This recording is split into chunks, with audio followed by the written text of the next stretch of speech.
सवाल है वो क्या है ये बताइए। मैं आपका जो डाउट्स है वो क्लियर कर देता हूँ। जी सर। बताइए क्या कह रहे हैं आप। हमारा सवाल ये है सर, जो टैक्स हम पे करके आते हैं, ठीक है। वो टैक्स हम जनरल वाउचर में वो क्या नाम है बुक करेंगे या परचेज वाउचर में देखिए मैं आपको बता दूं कि कल हमने जो बताया था आपको, जी ये जो सर। पढ़ाया था वो ये पढ़ाया था कि जैसे आपने कोई एक्सपेंसेस करा, जी हाँ। खर्चा किया जी। और एक्सपेंसेस किया। सपोज करिए कि आपने एक डिजिटल मार्केटिंग की सर्विस ली एक एजेंसी से, जी सर।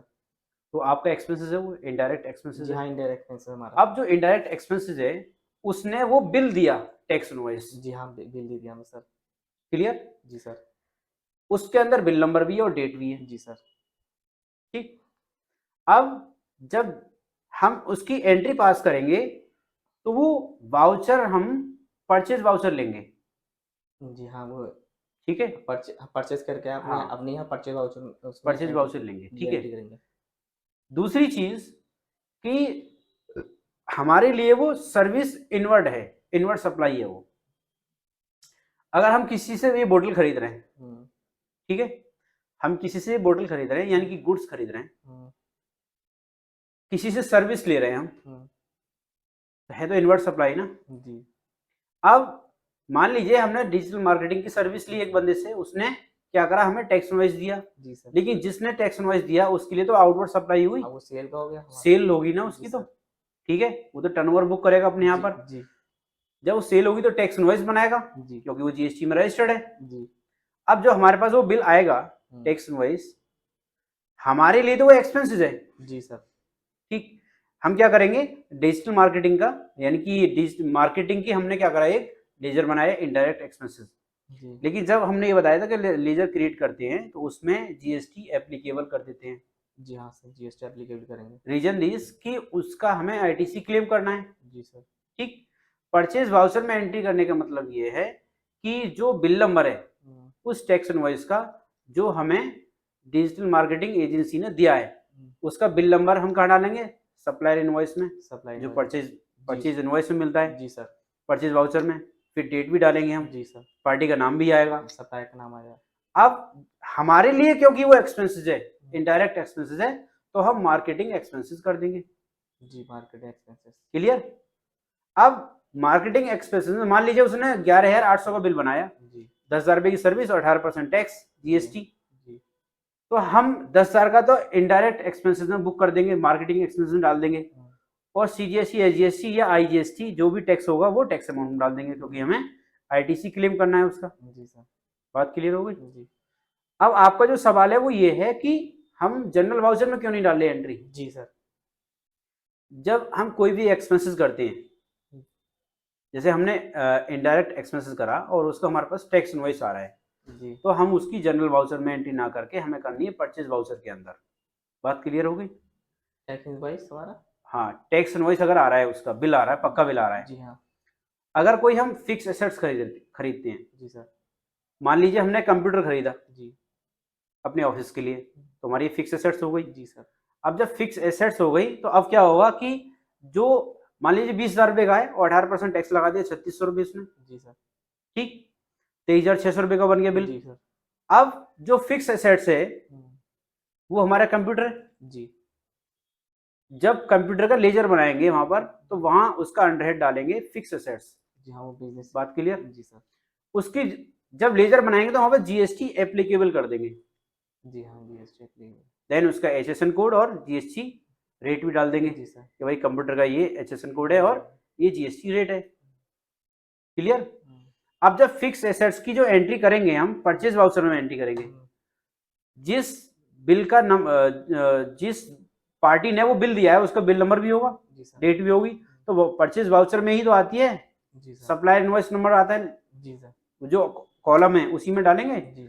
देन उसके बाद डेट डालेंगे, हुँ। फिर उसका हम पार्टी का नाम, देन उसके बाद फिक्स एसेट्स का नाम, मान लो कंप्यूटर है, जी। फिर सीजीएसटी है, जीएसटी लगा देंगे उस पर। जी सर। तो जो 10,000 जो 20,000 की वैल्यू है वो तो पहुंच जाएगी फिक्स एसेट्स के अंदर, बैलेंस जी शीट के हाँ, अंदर। टैक्सेबल। और जो सीजीएसटी है, जीएसटी या आईजीएसटी वैल्यू है 2300 रुपये, वो हमारी आ जाएगी ड्यूटी एंड टैक्सेस में। हाँ, वो तो बैलेंस। एक डाउट क्लियर। जी सर। यानी कि अब मैं आपको इतनी चीज समझा पाया हूं कि ऐसा एक्सपेंसेस या फिक्स एसेट्स खरीदेंगे या एक्सपेंसेस करेंगे जिसका हमें बिल आ रहा है, तो उसकी एंट्री तो करेंगे परचेज वाउचर के अंदर, हाँ, F9 के अंदर, F9 जो टैली चीज़ हम प्राइम के खरीद के अंदर। लेकर आए हैं, जो हम एंट्री करेंगे परचेज वाउचर में, हम इसका एंट्री कर देंगे। हाँ ठीक है। कुछ एक्सपेंसेस ऐसे होते हैं जिसके बिल नहीं होते। जी सर, टैक्स इनवॉइस। हाँ, जैसे मान लीजिए सैलरी क्या है, एक्सपेंसेस है अपना। जी अब सैलरी एक्सपेंसेस है तो इसका तो कोई बिल देने वाला है नहीं है, ये नहीं तो हमारी एम्प्लॉई है। जी ठीक है, इनडायरेक्ट एक्सपेंस में सर। मान लीजिए कोई बंदा राजा है, हम्म, हमारे यहाँ पर एम्प्लॉई है एक राजा, हम्म, ठीक है, और उसको सैलरी देते हैं 20,000 हम्म, 25,000। क्लियर। अब उसकी जो एंट्री पास करेंगे हम, डायरेक्ट एंट्री जब पास करेंगे तो ये क्या करेंगे हम, 30 अप्रैल में या 31 मई में या 30 जून में, मंथ के एंड में ही एंट्री पड़ती है वो, जी सर। कि भाई कितना ओवर टाइम किया उसने, कितनी उसने लीव की, कितना डिडक्शन हुआ, कितना उसका ऐड हुआ। जी सैलरी मान लीजिए उसकी बन गई 21,000 रुपये। जी सर। तो हम क्या करेंगे, जनरल वाउचर में जाएंगे F7 के अंदर, जी और सैलरी अकाउंट डेबिट, जब सैलरी का लेजर बनाएंगे तो इनडायरेक्ट एक्सपेंसेस कर देंगे। जी सर। वो मांगेगा हमारे से GST एप्लीकेबल या नॉट एप्लीकेबल, नॉट एप्लीकेबल करेंगे तो वहाँ पर नॉट एप्लीकेबल कर देंगे। जी सर। बात क्लियर। कंटिन्यू करके उसको एंटर करके सेव कर लेंगे। जी सर। एक लेजर तैयार हो गया। इतनी तो बात समझ में आ रही है, बहुत सारे लेजर बना लिया आपने। जी सर। ठीक है, प्रैक्टिकल कर लिया आपने। देन उसके बाद जो एम्प्लॉई है उसका नाम क्रिएट कर लेंगे हम, या ऑलरेडी क्रिएट होगा हमारे पास। ठीक, अब जो एम्प्लॉई है उसका mobile number, address, account number, ये सारी चीजें हम, उसका ईमेल आईडी और हर चीज उसमें लेजर में हम डाल देंगे। ठीक है, उसका एंड्रॉइड संडे क्रिएटर डाल देंगे, या सब ग्रुप बना देंगे एम्प्लॉइज।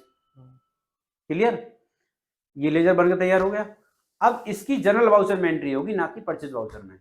जैसे सैलरी हमें बुक करनी है, सैलरी अकाउंट डेबिट, सैलरी क्या है हमारे पास, एक्सपेंसेस है ये, नॉमिनल अकाउंट है, और नॉमिनल अकाउंट का रूल क्या है कि डेबिट ऑल एक्सपेंसेस, मतलब इसे डेबिट करेंगे। फिर आ गया क्रेडिट, क्रेडिट में उसको करेंगे जो बंदा हमें सर्विस दे रहा है, जो हमारे यहाँ से सर्विस करेगा, जी जी उसकी लायबिलिटी खड़ी करेंगे अपने यहाँ पर, पहले बुक करेंगे हम। जी सर। ठीक, सैलरी अकाउंट डेबिट टू राजा, जी राजा। 21,000 रुपये। बात क्लियर। तो प्रॉफिट एंड लॉस अकाउंट के अंदर हमें 21,000 रुपये सैलरी में दिखाई देगा। इधर सन्डी क्रेडिटर के अंदर या सब ग्रुप एम्प्लॉय के अंदर, वहां पर राजा के नाम पर हमें लायबिलिटी खड़ी नजर आएगी 21,000 रुपये की। तो मैंने आपको बताया कि जनरल एंट्री में, परचेज वाउचर में कौन कौन सी हमें एक्सपेंसेस की एंट्री पास करनी होती है। बात क्लियर। और कोई सवाल? नहीं सर, इसमें थोड़ा कंफ्यूजन हो गया था कल के आज के टॉपिक में। ये तो समझ में आया था जब आपने ड्यूटी टैक्स, ये आपने अभी एंट्री पास करी ना, तो इसमें कंफ्यूजन हो नहीं, गया। ड्यूटी एंड टैक्सेस की एंट्री जो पास की वो एडजस्टमेंट वाउचर तो है ही है, जनरल वाउचर। तो भाई हमें क्या करना है, एक हेड से दूसरे हेड में पैसा पहुंचाना है, तो जनरल एडजस्टमेंट किया जा रहा है। ये एडजस्टमेंट, ये तो समझ ना तो लिया जा रहा है ना दिया जा रहा है, वो सिर्फ एडजस्टमेंट किया जा रहा है। इस वजह से हमने जनरल एंट्री पास करी थी। ये तो समझ CAGST आउटवर्ड और CAGST इनवर्ट, ये दोनों ही जान गए। टेंशन मत लो, जितना भी पढ़ा रहे हैं वो चीज पढ़ा रहे हैं जो प्रैक्टिकल वे में करेंगे आप। बस ये सर कंफ्यूजन है, मैं पूछ लिया सवाल में। कोई दिक्कत नहीं है, आपके जो डाउट हो रहे हैं नोट कर लिया करो। चाहे वो 10 सवाल हो, चाहे 20 सवाल हो, या 1 सवाल है या 2 सवाल, जहां पर भी आए माइंड में तुरंत लिख लो और शाम को आके पूछ लो अपने बेस्ट टाइम में।